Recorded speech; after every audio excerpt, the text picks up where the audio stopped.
ఖరీఫ్ పూర్తయింది, రబీ సీజన్ వచ్చేసింది. నీటి వసతి ఉన్న ప్రాంతాల్లో రెండవ పంటగాను వరి సాగు చేసేందుకు రైతులు సన్నద్ధమవుతున్నారు. సాధారణంగా నీటి లభ్యత తక్కువగా ఉన్న ప్రాంతాల్లో రైతులు తక్కువ కాలపరిమితి కలిగిన రకాలనే ఎంచుకోవాలి. అంతేకాదు, చలి తీవ్రత అధికంగా ఉండటంతో నారుమడి ఎదుగుదల తక్కువగా ఉంటుంది.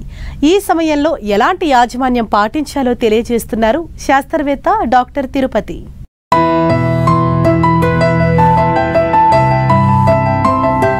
ఖరీఫ్ లో సాగు చేసిన వరి పంటలు చాలా చోట్ల కోతలు పూర్తయ్యాయి. అక్కడక్కడ ఇప్పుడే కోస్తున్నారు. ప్రస్తుతం రెండవ పంటగా నీటి లభ్యత తక్కువగా ఉన్న ప్రాంతాల్లో ఆరుతడి పంటలను సాగుకు ఎంచుకుంటున్నా నీటి వసతి ఉన్న ప్రాంతాల్లో వరిని సాగు చేసేందుకు సంసిద్ధమవుతున్నారు రైతులు. అయితే అన్నదాతలు ఆయా ప్రాంతాలకు తగ్గట్టు రకాలను ఎంచుకోవడంలో జాగ్రత్త వహించాలి.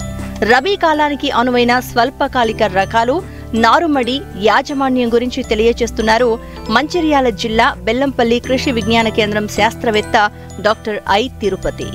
మనకు ఈ యాసంగి పంటకాలం కూడా స్టార్ట్ అయి ప్రారంభమైనది. మనకు ఈ సంవత్సరము వానాకాలంలో కురిసిన అధిక వర్షాలకు, అదేవిధంగా పెరిగిన మనకు భూగర్భ జలాలను దృష్టిలో ఉంచుకొని రైతు సోదరులు ఎక్కువ మొత్తంలో ఈసారి యాసంగిలో కూడా వరి సాగుకు సమాయత్తమవుతున్నారు.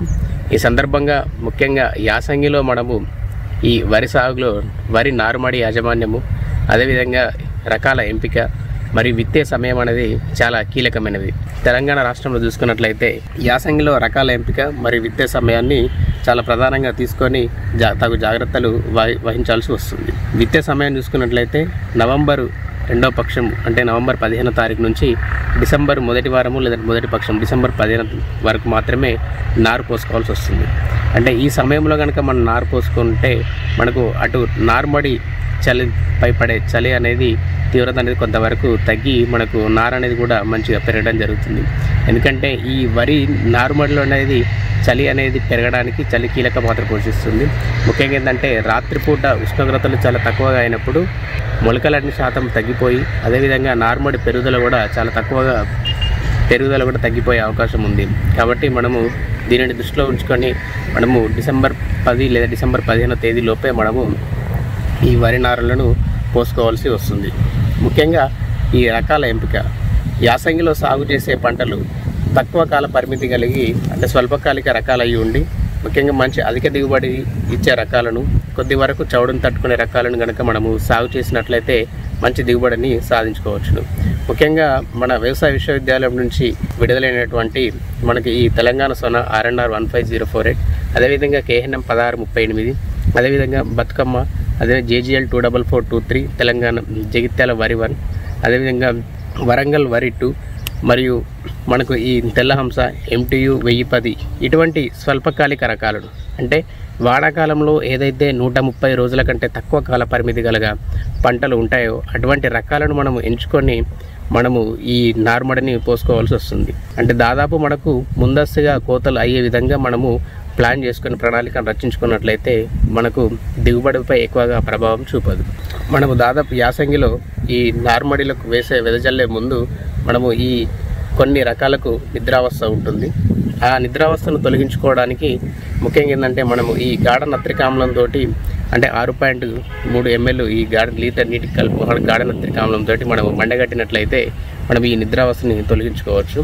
అదేవిధంగా ఈ మండగట్టే విధానంలో కనుక మనం చేసుకున్నట్లయితే మొలక శాతాన్ని కూడా పెంచుకొని మనకు ఎక్కువ మొక్కలు కూడా పెరిగే అవకాశం ఉంది. మరియు ముఖ్యంగా ఈ విత్తన శుద్ధి, ముఖ్యంగా కిలో విత్తనానికి 1 గ్రాము కార్బండిజంను లీటర్ నీటికి కలుపుకొని మనము 24 గంటలు మండగట్టి విత్తన శుద్ధి చేసుకొని దాని తర్వాత మనము మొలకలు వచ్చిన తర్వాత మనం నారుమడిలో చల్లుకోవాల్సి వస్తుంది. ఈ నారుమడిని సిద్ధం చేసుకునే ముందుగా మనము ఈ యాసంగి వానాకాలంలో అయితే ఏవైతే ఉపయోగిస్తున్న ఎరువులు అంటే 2 సెంట్ల నారుమడికి మనము 2 కిలోల నత్రజనిని, అంటే 1 కిలో నత్రజనిని మనం నారుమడి తయారు చేసుకునే సమయంలో, అదేవిధంగా 1 కిలో భాస్వరము, 1 కేజీ పొటాషియం మనము నారుమడి తయారు చేసుకునే సమయంలో వేసుకొని దుక్కి చేసుకోవాలి. దాని తర్వాత వేసిన తర్వాత 15 రోజులకు మరొక కిలో నత్రజనిని వేసుకోవాల్సి వస్తుంది. ముఖ్యంగా ఈ యాసంగిలో చలి తీవ్రత ఎక్కువగా ఉంటుంది కాబట్టి మనకు పోషకాలు కూడా ఎక్కువ మొత్తంలో మొక్కకు అందవు. కాబట్టి మనము ఈ మాగిన కోళ్ళ ఎరువును కానీ, లేదనుకుంటే పశువుల ఎరువును కానీ, లేదు వర్మీ కంపోస్ట్ను మనము ఈ దుక్కిలో వేసుకొని మనం నారుమడిని సిద్ధం చేసుకోవాలి. దాని తర్వాత మనం మండగట్టిన విత్తనాలను చల్లేసుకొని మనకు ఏదైతే చలి ఎక్కువగా ఉన్నప్పుడు ముఖ్యంగా ఏంటంటే మనకు ఈ జింకు లోప లక్షణం అనేది ఎక్కువగా కనబడే అవకాశం ఉంది. కాబట్టి ఆ సమయంలో మనకు నారు యొక్క పెరుగుదల అనేది కొంతవరకు తగ్గే అవకాశం ఉంది. ముఖ్యంగా ఏంటంటే మొక్కలు గిడసబారిపోయి పెరుగుదల అనేది తగ్గిపోతుంది.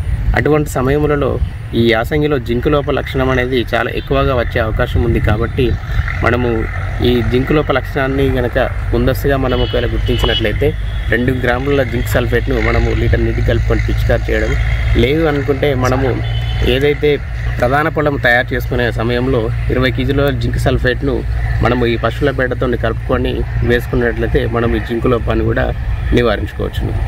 అదేవిధంగా నారు 15 నుంచి 20 రోజుల దశలో ఉన్నప్పుడు 1 కేజీ యూరియాను కనుక మనం వేసుకునే సమయంలో దాంతోపాటుగా మ్యాంకోజెబ్ ప్లస్ కార్బండిజిమ్ను కూడా వేసుకున్నట్లయితే మనకు మొక్కల పెరుగుదల అనేది కూడా ఆరోగ్యకరంగా ఉంటుంది. ముఖ్యంగా మనకు ఈ యాసంగిలో ఈ స్టెమ్ బోరర్ అంటే కాండం తొలిచే పురుగు యొక్క ఉధృతి అనేది కొంతవరకు ఎక్కువగా ఉండే అవకాశం ఉంది. కాబట్టి దీనిని మనము ప్రధాన పొలంలో ముందస్తుగానే నివారించుకోవడానికి నార్మడిలో తల జాగ్రత్తలు తీసుకోవాల్సి వస్తుంది. అందులో భాగంగా మనము ఈ నారు బీకే వారం నుంచి 10 రోజుల ముందు సమయంలో మనము ఈ కార్బోఫిరాన్ కానీ పిప్రోనిల్ కానీ లేదనుకుంటే కాటాఫ్ హైడ్రోక్లోరైడ్ కనుక గుళికలను కనుక మనము నార్మడిలో వేసుకున్నట్లయితే మనకి ఈ కాండం తొలచు పురుగు నివారణ అనేది కూడా కొంతవరకు మనం తగ్గించుకోవచ్చును. ముఖ్యంగా మనకు ఈ యాసంగిలో నారుమడిలో నుంచి ప్రధాన పొలంకి మనము నారు వేసేటప్పుడు తక్కువ సాంద్రత అంటే తక్కువ దూరం 15 నుంచి 10 సెంటీమీటర్ల దూరంకి తగ్గించుకొని 1 చదరపు మీటర్కు 66 కుదుళ్ళు ఉండే విధంగా మనము ఎక్కువ మొక్కల సాంద్రతను కనుక పెంచుకున్నట్లయితే మనకు మంచి దిగుబడులు కూడా సాధించుకోవచ్చును. ముఖ్యంగా మనకు ఈ యాసంగిలో ఈ చలి ప్రభావం వలన నారుమడి ఒకవేళ పెరుగుదల తగ్గిపోయినప్పుడు మనకు వీటిపై అంటే నారుమడి పైన మనం ఈ టార్పాలిన్స్ కానీ లేదంటే ఏదైనా పాలిథిన్ షీట్తో కానీ నారుమడి కంటే 1 ఫీట్ కొంచెం ఎత్తులో ఈ టార్పాలిన్ కానీ పాలిథిన్ షీట్స్ని కానీ అమర్చినట్లయితే చలి నుంచి కొంతవరకు నారుమడిని మనము కాపాడిన వల్ల అవుతుంది. అదేవిధంగా రాత్రిపూట నీళ్ళను పెట్టిన తర్వాత తీసేసి మళ్ళీ మనము ప్రగటిపూట కొత్తగా ఫ్రెష్గా మళ్ళీ నీటిని నారుమడికి పెట్టినట్లయితే కూడా మనము ఇట్లా ఈ చలి నుంచి కొంతవరకు కాపాడుకొని మంచి నారు కూడా పెరిగే అవకాశం ఉంది. ముఖ్యంగా ఏంటంటే విత్తే సమయం పైన మనకు కోతకొచ్చే సమయం కూడా ఆధారపడి ఉంటుంది. అంటే మనము తగిన సమయంలో అంటే నవంబర్ 2వ పక్షం నుంచి డిసెంబర్ 1వ పక్షంలోనే విత్తుకున్నట్లయితే దాదాపు మన పంట అనేది కూడా ఏప్రిల్ 15 లోపే కోతకొచ్చే విధంగా ప్రణాళికను రూపొందించుకోవాల్సి వస్తుంది. నారుమడి దగ్గర నుంచి మనకు ప్రధాన పొలం దాకా మనం చిన్న జాగ్రత్తలు పాటించుకున్నట్లయితే మంచి దిగుబడులతో పాటు అధిక లాభాలను కూడా గడించవచ్చని ఆశిస్తున్నాను.